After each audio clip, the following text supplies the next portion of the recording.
सादर नमस्कार। मैं डॉक्टर अरविंद कुमार गौड़ अपने सभी दर्शकों का, श्रोताओं का, पाठकों का और खास करके अपने शिक्षार्थियों का अपने इस यूट्यूब चैनल में हार्दिक स्वागत एवं अभिनंदन करता हूं। और आज हम चर्चा कर रहे हैं जो राम लक्ष्मण परशुराम संवाद पाठ की जो हम चौपाइयों को लगातार अध्ययन कर रहे हैं, उन पर चर्चा कर रहे हैं।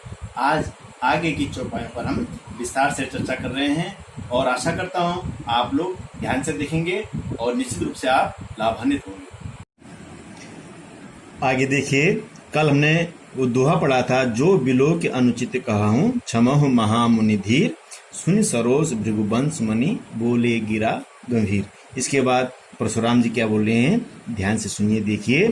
कौशिक सुनहु मंद एहु बालक, कुटिल काल बस निज कुल घालक, भानुवंश राकेश कलंकु, निपट निरंकुश अबुध असंकु, काल कवल हो इह छन माही, कहूँ पुकारे खोरे मोहि नाही, तुम हट कहु जो चहु उबारा, कहे प्रताप बल रोष हमारा, लखन कहे मुनि सुजस तुम्हारा, तुम ही अछत को बरने पारा, अपने मुँह तुम आपनी करनी, बार अनेक भांति बहु बरनी, नहीं संतोषत पुनि कछु कहु, जन ऋषि रोकि दुषह दुख सहु, वीर व्रती तुम धीर अछोभा, गारी देत न पावहु शोभा, सोर समर करनी करही, कही न जना वही आप, विद्यमान रन पाई रिपु, कायर कथहि प्रताप। आगे क्या बोल रहे हैं परशुराम जी, बड़े गंभीर वचन में क्या बोले।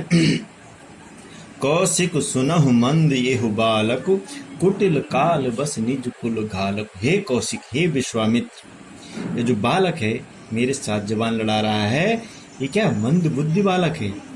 इसका क्या, कुटिल काल बस निज कुल घालक, यह काल के अधीन हो रखा है और क्या अपने कुल के लिए बहुत ही घातक यह बालक है। भानुवंश राकेश कलंक, यह भानुवंश में, सूर्यवंश में, रघुवंश में चंद्रमा की कलंक की तरह है यह बालक। निपट निरंकुश अबुध असंकु, यह बालक निपट निरंकुश है, अर्थात किसी की बात मानने वाला नहीं है, बुद्धिहीन है और बिल्कुल शंका रहित है, एकदम उदंड टाइप का बालक है। आगे क्या बोले, काल कवल होई छन माही, कहो पुकार खोर मोहि नाही। यह तुरंत ही काल का कवल होने वाला है, एक क्षण में, अर्थात मैं इसको मारने वाला हूँ, इसकी मृत्यु होने वाली है। कहो पुकार खोर मोहि नाही, फिर बाद में चिल्ला चिल्ला करके मुझे, यह खोरी का मतलब है दोष, मुझे दोष मत देना, बाद में मत बोलना कि ऋषिवर हे मुनिवर आपने ये क्या कर दिया, इसको संभालिए। तुम हट कहूँ जो चाहूं उबारा, यदि तुम इस बालक को बचाना चाहते हैं, इस बालक को संकट से उबारना चाहते हो, कहे प्रताप बल रोष हमारा, तो इस बालक को हमारा जो प्रताप है, जो बल है, जो गुस्सा है, इस बालक को बताओ कि हम कितने प्रतापी हैं, कितने गुस्से वाले हैं और कितना बल हमारे अंदर है, इस बालक को बता दीजिए। फिर अब लखन क्या उत्तर दे रहे हैं, ध्यान से सुनिए। लखन कहे मुनि सुजस तुम्हारा, तुम ही अछत को बरने पारा। लखन जी बोल रहे हैं कि हे मुनि, जो तुम्हारा सुयस है, तुम्हारा यश है, जो तुम्हारा कीर्ति है, तुम ही अछत को बरने पारा, तुम ही उसका इतना अच्छा वर्णन कर रहे हो कि उससे पार ही नहीं पाया जा रहा है, दूसरे को कहाँ आप अवसर दे रहे हैं। आप तो स्वयं अपनी बड़ाई करने में लगे हुए हो, स्वयं अपने वर्णन करने में लगे हुए हो। आगे क्या बोला है लक्ष्मण, अपने मुंह तुम आपनी करनी, अपने मुंह से तुम अपनी बड़ाई स्वयं कर रहे हो। बार अनेक भांति बहुबरनी, बार बार अनेक प्रकार से अपना ही वर्णन आप करते जा रहे हो। नहीं संतोष पुण्य कुछ कहो, उस समय से आप लगातार अपने विषय में ही कह रहे हो, फिर भी आपके मन को संतोष नहीं है, तो और अपने विषय में बता दीजिए। जन ऋष रो के दुसह दुख सहऊं। क्या आप ये तो जानते हैं कि जो गुस्सा है, जो दुषा है, जिसको हम सह नहीं पाते हैं, जो दुख है जो सहने योग्य नहीं है, उसको किस प्रकार से हम रोक रहे हैं, किस प्रकार से आप रोक रहे हैं, किस प्रकार से मैं रोक रहा हूं, आप उसको भी प्रकट कर दीजिए। वीर व्रती तुम धीर अछोभा। तुम वीर व्रती हो, वीर का पालन करने वाले हो, और क्या धीर धीर हो, लेकिन क्या अशोभा, ये शोभा नहीं तुमको कौन सा, गारी देत न पाहूं शोभा। आप जिस प्रकार से लगातार अपशब्दों का प्रयोग कर रहे हैं, गाली दे रहे हैं, ये आपको शोभा नहीं देता है। एक वीर व्रती को, ये धीर व्यक्ति को निरंतर किसी को इस प्रकार गाली देना शोभा नहीं देता है। सूर क्या बोले, सूर समर करनी करही कहीं न जना वही आप, विद्यमान रन पाए रिपु कायर कथें प्रताप। यहाँ पर बहुत पते की बात लक्ष्मण बोले, सूर समर करनी करही।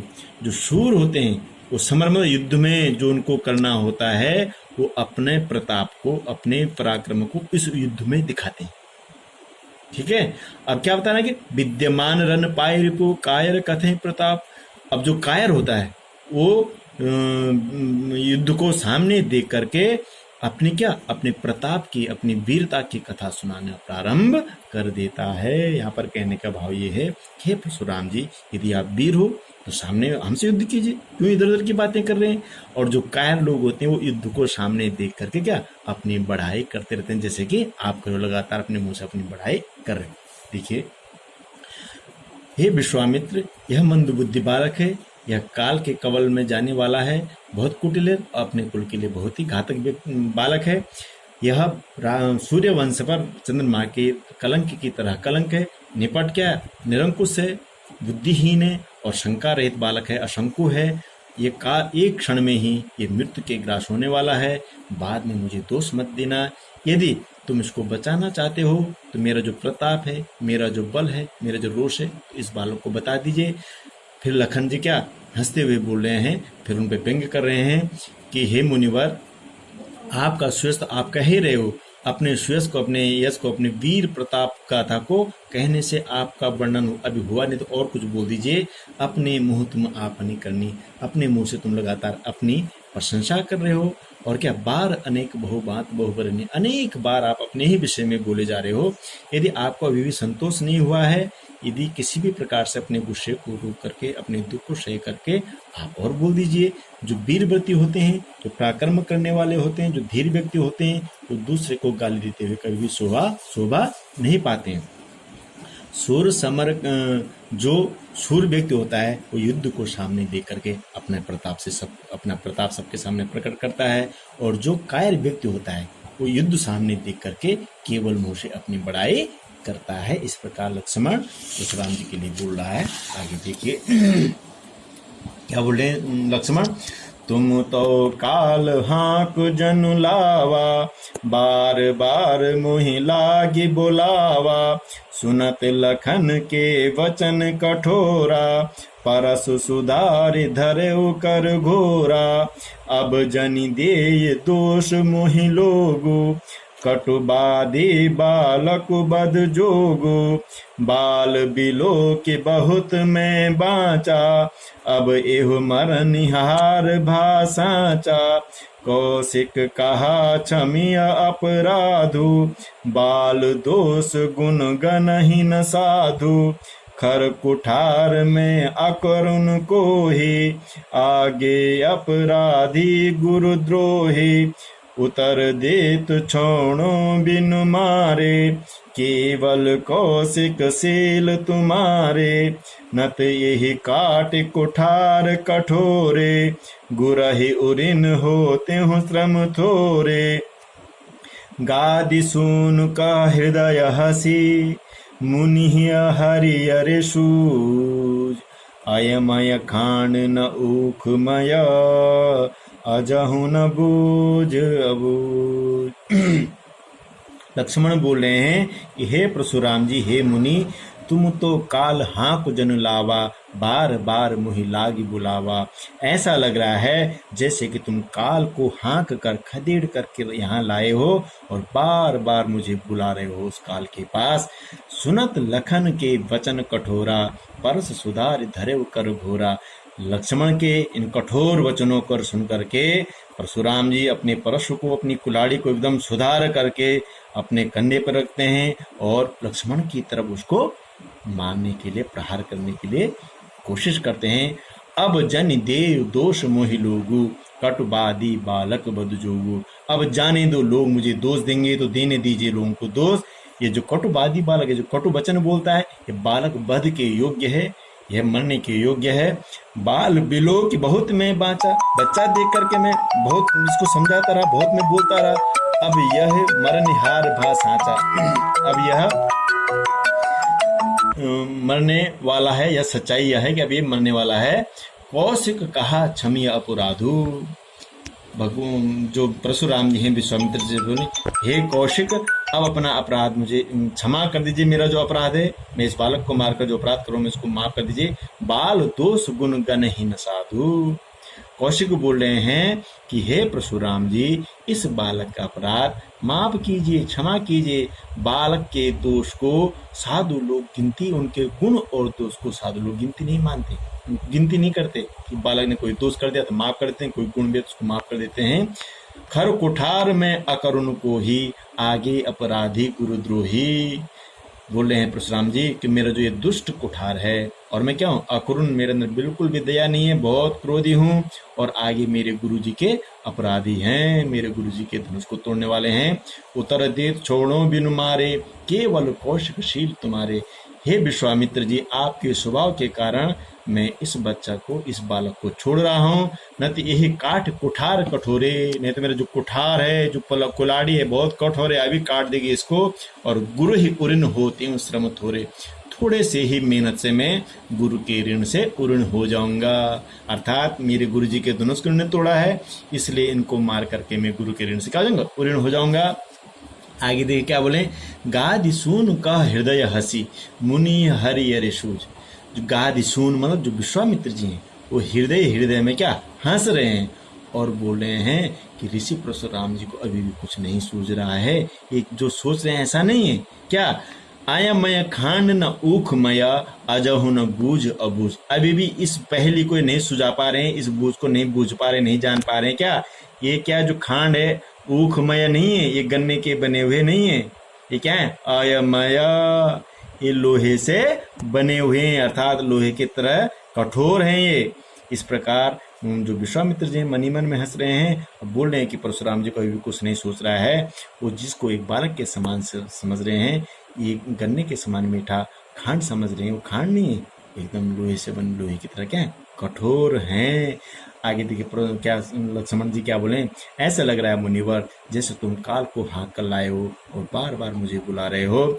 लखन के कठोर वचन सुन करके परशुराम जी अपनी कुल्हाड़ी को तैयार करते हैं आक्रमण करने के लिए। अब क्या लोग मुझे दोष दें, कोई बात नहीं, ये जो कटुवादी बालक है, जो कठोर बोलने वाला बालक है, वध के योग्य है। अभी तक बच्चा देख कर मैं बहुत कुछ बोलता रहा, समझाता रहा इसको, अब यह मरना ही चाह रहा है, यही सच्चाई है। हे कौशिक, हे विश्वामित्र जी, मेरा अपराध क्षमा कीजिए। कौशिक जी बोले, इस बालक का अपराध क्षमा कीजिए। जो साधु लोग होते हैं वो बालकों के गुण और दोषों की गिनती नहीं करते हैं। परशुराम जी बोले हैं कि मेरा जो कुलाड़ी बहुत ही दुष्ट है, मैं बिल्कुल निर्मम हूँ, निर्दय हूँ, क्रोधी हूँ और आगे मेरे गुरु अपराधी हैं, गुरुद्रोही हैं। और क्या उतर देत छोड़ो बिन मारे, यदि मैं उसको बिन मारे छोड़ देता हूँ, छोड़ रहा हूँ, केवल कौशिकशील तुम्हारे हे विश्वामित्र जी, आपके स्वभाव के कारण मैं इसको बिना मारे छोड़ा हूँ। न तो यही काट कुठार कठोरे, मेरा जो कुठार है बहुत कठोर है, भी इसको काट देता और थोड़े से ही परिश्रम से मैं गुरु के ऋण से उऋण हो जाता। विश्वामित्र जी मनी मन में हंस रहे हैं और बोल रहे हैं कि ये जो परशुराम जी अभी नहीं समझ पा रहे हैं क्या, जिसको वह बालक समझ रहे हैं, जिसको वह खांड के समान मीठा समझ रहे हैं, वो ऐसा नहीं, वो क्या लोहे के समान कठोर हैं। उनको इतने जल्दी वो मार नहीं सकते, हरा नहीं सकते हैं, जैसा कि परशुराम जी सोच रहे हैं। आशा करता हूँ आप लोगों ने ध्यान से देखा होगा और समझा होगा। बहुत बहुत धन्यवाद।